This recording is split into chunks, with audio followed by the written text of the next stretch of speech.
დღეს ჯუზეპე არჩიმბოლდოს კიდევ ერთ ნამუშევარს გავეცნობით. სასურათე სიბრტყეზე ხილით სავსე კალათაა წარმოდგენილი. ერთი შეხედვით აქ არაფერია უცნაური.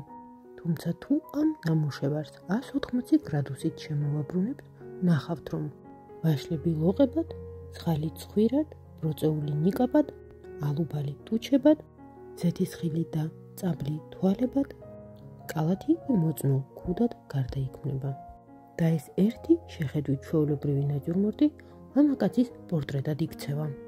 ამ ნამუშევრის ხივლისას ალბათ გაგახსენებათ ჯუზეპე არჩიმბოლდოს კიდევ ერთი ნამუშევარი „მებაღე“. ამ ნამუშევარში პირველ ჯერზე ყურადღებას იქცევს ბოსტნეულით სავსე მეტალის ჯამი და მხოლოდ მისი 180 გრადუსით შემოbrunებისას შეიძლება დავინახოთ მებაღის პორტრეტი.